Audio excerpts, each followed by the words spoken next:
SASDOவின் பிரதான செய்திகள். முதலில் தலைப்புச் செய்திகள். வெற்றியை வாழ்த்திய இந்தியா, விரைவில் ஜனாதிபதியின் இந்திய பயணம். அரசியலிருந்து ஓய்வு பெறப்போவதில்லை, மஹிந்த அறிவிப்பு. யாழில் கௌசல்யாவிடம் தோல்வியடைந்த சுமந்திரன். இலங்கைக்கு கிடைக்கவுள்ள $50 மில்லியன் கடனுதவி. பிரபல ஹோட்டலில் வெளிநாட்டு பெண் துஷ்பிரயோகம்.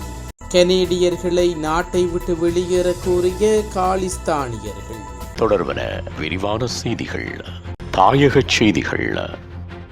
இந்திய உயர்ஸ்தானியர் சந்தோஷ் ஜா ஜனாதிபதி அன்ருகுமார திசாநாயக்காவை சந்தித்து தேர்தல் வெற்றிக்கு இந்திய நாட்டின் வாழ்த்துக்களை தெரிவித்துள்ளார். ஜனாதிபதியை சந்தித்து தமது வாழ்த்துக்களை அவர் பரிமாறிக்கொண்டார். சக ஜனநாயக நாடான இந்தியா மக்களின் ஆணையை வரவேற்கிறது என்றும் இலங்கை மக்களின் நலனுக்காக இருதரப்பு உறவுகளை மேலும் வலுப்படுத்த உறுதி பூண்டுள்ளது எனவும் இதன்போது சந்தோஷ் ஜோ தெரிவித்துள்ளார். இலங்கையின் வரலாற்றில் விகிதாசார பிரதித்துவம் அறிமுகப்படுத்தப்பட்ட பின்னர் தனி கட்சி ஒன்று 3/2 பெரும்பான்மையை பெற்றிருப்பது இதுவே முதல் தடவையாகும். இந்நிலையில் ஜனாதிபதி அன்ருகுமார திசாநாயக்க தனது முதலாவது உத்தியோகபூர்வ பயணத்தை மேற்கொண்டு இந்தியாவுக்கு செல்வார் என்று எதிர்பார்க்கப்படுகிறது. அதற்கான அறிவிப்பு விரைவில் வெளியாகும் என்று அரசாங்க தரப்பு தகவல்கள் கூறுகின்றன.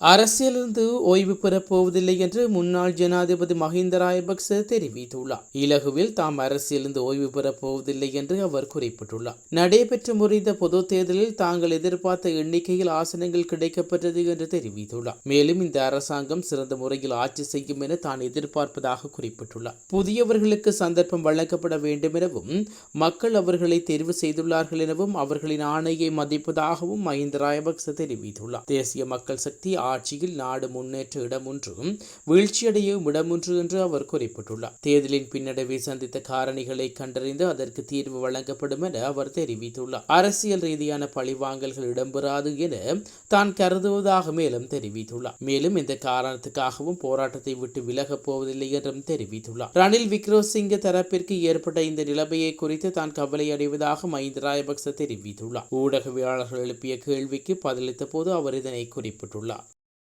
நடந்து முடிந்த இலங்கை நாடாளுமன்ற தேர்தலில் இலங்கை தமிழிசை கட்சி வேட்பாளர் சுமந்திரன் மக்களால் நிராகரிக்கப்பட்டு நாடாளுமன்றம் செல்லும் வாய்ப்பை இழந்துள்ளார். யாழ்ப்பாணத்தில் வீட்டு சின்னத்தில் வேட்பாளராக களமிறங்கிய சுமந்திரன் மருத்துவர் அர்ச்சுனாவின் சுயேட்சை கட்சியாக களமிறங்கிய வேட்பாளர் கௌசல்யா பெற்ற வாக்குகளை கூட அவரால் பெற முடியவில்லை. அதன்படி கௌசல்யா பெற்ற வாக்குகள் 15,789. அதேவேளை சுமந்திரன் பெற்ற வாக்குகள் 15,039 ஆகும். இந்நிலையில் மக்களுக்கு அறிமுகமில்லாத கௌசல்யாவை வாக்களித்து நாடாளுமன்றம் செல்லம் வைத்த மக்கள் சுமந்திரனை ஒதுக்கியுள்ளமை மக்கள் மத்தியில் அவரின் செல்வாக்கு என்ன நிலையில் இருக்கிறது என்பதை நிரூபித்துள்ளார். இலங்கைக்கு $50 மில்லியன் அமெரிக்க கடனுதவி வழங்க ஆசிய அபிவிருத்தி வங்கி இணக்கம் தெரிவித்துள்ளது. இது இலங்கையில் நடைமுறைப்படுத்தப்படும் சோலார் ஃபேன்ஸ் திட்டத்துக்கான கடன் வசதியாகும். இந்நிலையில் இலங்கையில் உள்ள 10 நிதி நிறுவனங்களை உள்ளடக்கிய குறைந்த வட்டி விகிதத்தில் இந்த கடன்களை வழங்க தீர்மானிக்கப்பட்டுள்ளது. எல்லையில் உள்ள பிரபல ஹோட்டல் ஒன்றில் ரஷ்ய பெண் ஒருவர் வன்புணர்வுக்கு உட்படுத்தப்பட்டதாக போலீசார் தெரிவித்துள்ளனர். இந்நிலையில் சந்தேக நபரை கைது செய்வதற்கான விசாரணைகள் ஆரம்பிக்கப்பட்டுள்ளதாக போலீசார் தெரிவித்துள்ளனர். 41 வயதான ரஷ்ய பெண் ஒருவர் அஜிங்கலவில் உள்ள பிரபல ஹோட்டல் ஒன்றில் நவம்பர் 8 வந்து தங்கியிருந்தார். நவம்பர் 12 வங்கி ஊழியரான குறித்த பெண்ணின் பிறந்த நாள் என்பதால் தனது பிறந்த நாள் தினத்தில் அதிகமாக குடித்து கொண்டாடிவிட்டு விடுதியின் அறையில் உறங்கச் சென்றுள்ளார். இதன்போது தனது அறைக்கு வந்த ஒருவர் தன்னை வலுக்கட்டாயமாக பலர்காத செய்ததாக அவர் கூறியுள்ளார். சம்பவ தொடர்பில் பெண் அகிங்கல போலீசில் முறைப்பாடு செய்ததை அடுத்து போலீசார் விசாரணைகளை மேற்கொண்டு சந்தேக நபரை அடையாளம் கண்டுள்ள நிலையில் நபரை கைது செய்வதற்கான விசாரணைகளையும் முன்னெடுக்கப்பட்டு வருகிறது. உலகச் செய்திகள்.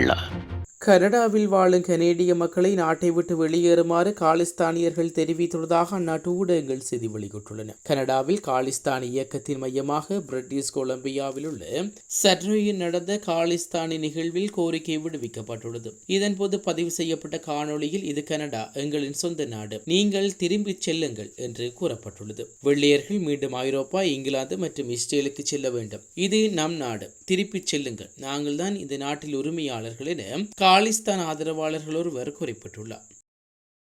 மீண்டும் தலைப்புச் செய்திகள். வெற்றியை வாழ்த்திய இந்தியா, விரைவில் ஜனாதிபதியின் இந்திய பயணம். அரசியலிருந்து ஓய்வு பெறப்போவதில்லை, மஹிந்த அறிவிப்பு. யாழில் கௌசல்யாவிடம் தோல்வியடைந்த சுமந்திரன். இலங்கைக்கு கிடைக்கவுள்ள $50 மில்லியன் கடனுதவி. பிரபல ஹோட்டலில் வெளிநாட்டு பெண் துஷ்பிரயோகம். கனேடியர்களை நாட்டை விட்டு வெளியேற கோரிய காலிஸ்தானியர்கள்.